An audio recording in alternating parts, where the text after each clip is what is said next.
क्या हम Indians share market में इन्वेस्ट करने से डरते हैं? मैं ऐसा क्यों कह रहा हूं, जरा ध्यान से सुनिएगा।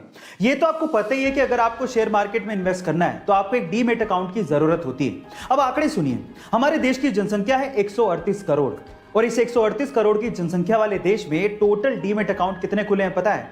वो मात्र हैं 4 करोड़ और उनमें से भी बहुत सारे डीमैट अकाउंट इनएक्टिव हैं। यानी कि हम भारतीय शेयर मार्केट में रिस्क उठाने से डरते हैं, लेकिन रिस्क है तो इश्क है।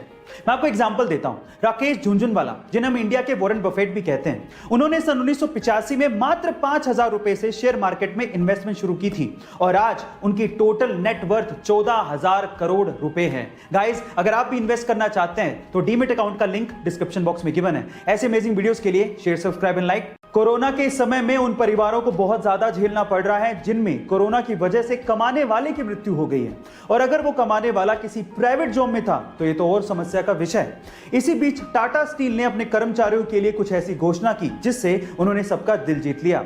टाटा स्टील के अनुसार अगर उसके किसी भी कर्मचारी की कोरोना की वजह से मृत्यु होती है तो उसके परिवार को सर्विस की 60 साल तक पूरी की पूरी सैलरी दी जाएगी।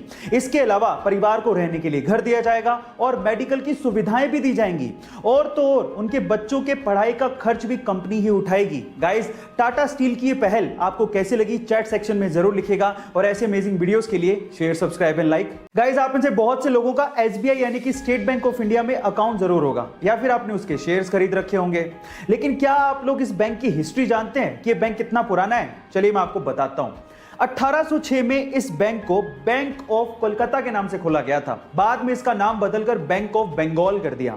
फिर bank of Bengal, bank of Bombay और बैंक ऑफ मद्रास, इन तीनों को मर्ज करके इसका नाम रख दिया गया इंपीरियल बैंक ऑफ इंडिया। और आजादी के बाद 30 अप्रैल 1955 को इंपीरियल बैंक ऑफ इंडिया का नाम बदल के स्टेट बैंक ऑफ इंडिया कर दिया गया। चाहे तो आप भी एसबीआई बैंक के शेयर्स खरीद सकते हैं, लिंक डिस्क्रिप्शन बॉक्स में गिवन है। गाइस, आपको ये अमेजिंग इंफॉर्मेशन कैसे लगी चैट सेक्शन में जरूर लिखेगा और ऐसे अमेजिंग वीडियोस के लिए शेयर, सब्सक्राइब एंड लाइक। जब आपको इंटरनेट पे कुछ सर्च करना होता है तो आप कहां जाते हो? ऑब्वियसली दुनिया के सबसे बड़े सर्च इंजन गूगल पे। लेकिन क्या गूगल की भी खुद की कोई फुल फॉर्म होती है? चलिए मैं आपको बताता हूं। इसकी भी एक फुल फॉर्म है और वो है global organisation of oriented group language of earth, लेकिन ये इसकी ऑफिशियल फुल फॉर्म नहीं है।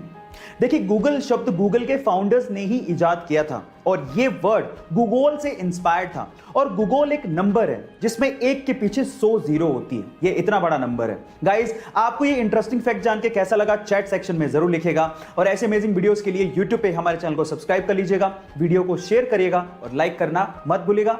बड़े सपने अमीरी के मोहताज नहीं होते। अगर आप शिद्दत से चाहें तो कुछ भी पा सकते हैं। कुछ ऐसी कहानी है मुंबई के समंदर किनारे बांद्रा के स्लम में रहने वाली मलीशा खारमा की। मलीशा सुपर मॉडल बनना चाहती हैं। स्लम में रहने के बावजूद भी उनकी इंग्लिश सुन के आप लोग भी चौंक जाएंगे। मलीशा के सपनों को पहली उड़ान तब मिली जब हॉलीवुड फिल्म स्टेप अप के एक्टर रॉबर्ट हॉफमैन से उनकी मुलाकात हुई। मुंबई घूमने आए रॉबर्ट हॉफमैन इस बच्ची से इतना प्रभावित हुए कि उन्होंने इस बच्ची का इंस्टाग्राम पे अकाउंट बनाया, अपने साथ कुछ वीडियो शूट की और उसके बाद इंस्टाग्राम पे अपलोड की और फिर इस बच्ची को प्रिंसेस ऑफ स्लम नाम भी दिया। और आज इस बच्ची के इंस्टाग्राम पे 1.5 लाख से ज्यादा फॉलोवर्स हैं। और तो और एक फैशन मैगजीन ने मलीशा को उसके कवर पेज पर जगह भी दी। गाइस, वो उसके लिए सबसे सुनहरा दिन था। इसी कहते हैं कि अगर आपके सपने सच्चे हैं तो राहें मिली जाती हैं। आपको मलीशा के बारे में सुन के कैसा लगा चैट सेक्शन में जरूर लिखेगा और ऐसी अमेजिंग वीडियोस के लिए शेयर, सब्सक्राइब एंड लाइक। मिलता है अगली वीडियो में।